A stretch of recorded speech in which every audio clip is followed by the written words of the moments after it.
ပြီးတော့လို့ရှိရင်တော့ကျွန်တော်တို့ဒီ help ဆိုတဲ့နေရာကိုနှိပ်ပြီးတော့ about VMware ဆိုတဲ့နေရာကိုနှိပ်လိုက်လို့ရှိရင်ဒီမှာပေါ့နော်ကျွန်တော်တို့ license ကိုကျွန်တော်တို့ထည့်ပြီးသွားပြီဖြစ်ပါတယ်ကျွန်တော် expire မရှိပါဘူးကျွန်တော်တစ်သက်လုံးသုံးလို့ရပါတယ်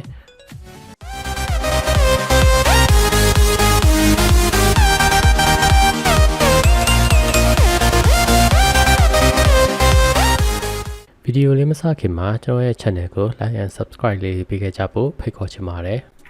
virtualization software တွေဖြစ်တဲ့ Sun Microsystem ရဲ့ VirtualBox Microsoft ရဲ့ Hyper-V တို့ရှိနေပေမဲ့ဘာလို့ VMware လဲပေါ့နော် Okay အဲ့ဒါဆိုရင်ကျွန်တော်တို့တွေစလိုက်ကြရအောင်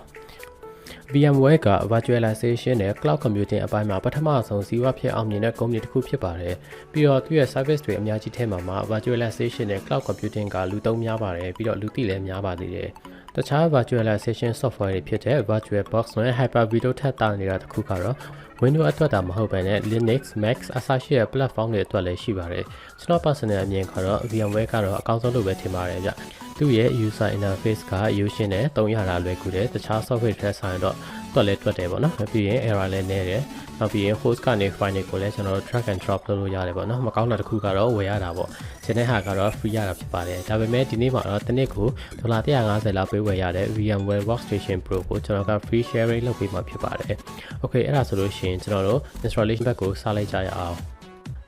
Next video computer မှာရှိတဲ့နေသက်ရ browser ကိုဖွင့်ပြီးတော့မှကျွန်တော်တို့ www.vmware.com ကိုသွားလိုက်ပါ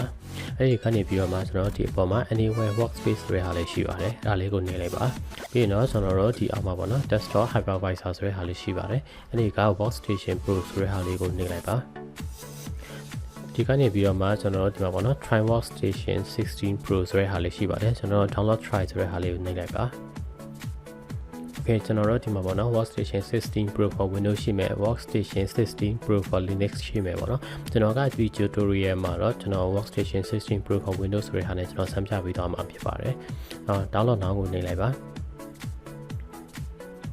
Okay ဆိုလို့ရှိရင်ကျွန်တော်တို့ဒီ download စဆွဲနေပြီပေါ့နော်ကျွန်တော်ကရှေ့ရက်က download ဆွဲပြီးသားရှိတယ်ဆိုတဲ့အတွက်ကျွန်တော်ဒါကိုပြီးအောင်မဆောင်တော့ပါဘူးကျွန်တော်ဒါကို cancel လုပ်လိုက်ပြီးတော့ရှေ့ရက်ကကျွန်တော် download ဆွဲထားတဲ့ဟာနဲ့ကျွန်တော် Mixer ကို install လုပ်ပြပြီးတော့မှာဖြစ်ပါတယ်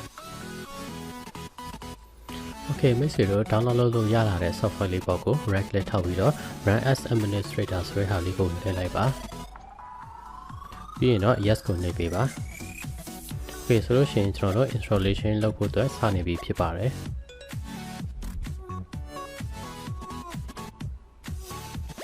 Okay ပြီးရင်တော့ next ဆိုတဲ့ဟာလေးကိုနှိပ်ပါ I accept the terms in the license agreement ဆိုတဲ့ဟာကိုအမှန်ချစ်ပြီးတော့ next ကိုနှိပ်ပါပြီးရင်ဒီ enhanced keyboard driver ဆိုတဲ့ဟာကကျွန်တော်တို့ဒီ keyboard နဲ့ဒီကျွန်တော် VM နဲ့ကိုအဆင်ပြေချောချောမွေ့ဖြစ်နေအောင်လို့ driver install လုပ်ပြီးမှဖြစ်ပါတယ်ကျွန်တော်ကအဲ့ဒါကိုအမှန်ချစ်ပေးလိုက်ပါမယ်အဲ့ဒီတော့ကျွန်တော်တို့ဆက်မှာ 10MB နေရာပို့ယူသွားမှာဖြစ်ပါတယ်ပြီးရင်တော့ကျွန်တော်ဒီဟာကိုလည်းအမှန်ချစ်ပဲထားလိုက်ပါမယ်ဒီ install C ဆိုတဲ့နေရာမှာပေါ့နော်တကယ်လို့မိတ်ဆွေတို့ရဲ့ set ထဲမှာ C ထဲမှာကနေရာမရှိတော့ဘူးတခြားနေရာပြောင်းချင်တယ်ဆိုရင် change ဆိုတဲ့ဟာကိုနှိပ်ပြီးတော့ပြောင်းလို့ရပါတယ်ကျွန်တော်ကတော့ default အတိုင်းပဲထားပြီးတော့ next ကိုနှိပ်လိုက်ပါမယ်ပြီးရင်တော့ကျွန်တော်ဒီ join VMware customer experience ဆိုတဲ့ဟာလေးရဲ့အမှန်ချစ်ကိုဖြုတ်လိုက်ပါမယ်ဒီဟာကကျွန်တော်တို့ဒီ update ပေါ့နော်ကျွန်တော်တို့ဒီ VMware ဆက်စဖွင့်ခြင်းမှာ update ကို similar မစစ်ဘူးလားလို့မေးတာဖြစ်ပါတယ်ကျွန်တော်ကမစစ်စေချင်ဘူးဖြစ်တဲ့အတွက်အမှန်ချစ်လေးကိုဖြုတ်ပြီးတော့ next ကိုပဲနှိပ်လိုက်ပါမယ်ပြီးရင်တော့ next ကိုပဲဆက်နှိပ်လိုက်ပါမယ် Okay ကျွန်တော်တို့ install ကိုနှိပ်လိုက်လို့ရပါပြီ Okay ဒါဆိုလို့ရှိရင်ကျွန်တော်တို့ installation စနေပြီဖြစ်ပါတယ်ခဏလောက်စောင့်ပေးပါ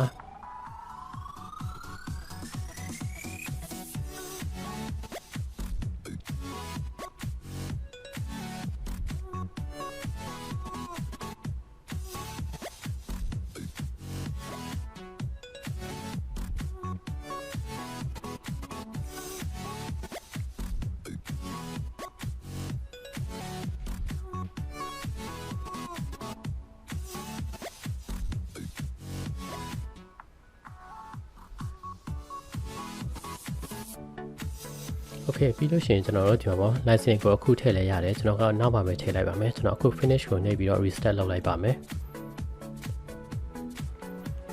Okay restart လုပ်ပြီးသွားပြီဆိုတာနဲ့ကျွန်တော်တို့ခုနက install လုပ်ခဲ့တဲ့ VMware Workstation Pro ဆိုတဲ့ဟာလေးကိုဖွင့်လိုက်ပါ Okay ကျွန်တော် license key မထည့်ခင်မှာကျွန်တော် internet connection တွေအားလုံးကိုကျွန်တော်ခဏပိတ်ထားပေးဖို့အတွက်အကြံပြုချင်ပါတယ် Okay ကျွန်တော်တို့ internet connection တွေအားလုံးပိတ်ပြီးသွားပြီဆိုတာနဲ့ကျွန်တော်တို့ဒီ help ဆိုတဲ့နေရာလေးကိုနှိပ်လိုက်ပါပြီးရင်တော့ enter license key ဆိုတဲ့နေရာလေးကိုနှိပ်လိုက်ပါ license key ကိုကျွန်တော် video description မှာကျွန်တော်ထည့်ပေးထားပါမယ်အဲဒီကနေပြီးတော့မှဒီ license key ကို download လုပ်ပြီးတော့ဒီမှာပြန်လာထည့်ပေးလို့ရပါတယ်ပြီးလို့ရှိရင်တော့ okay ကိုနှိပ်ပေးပါ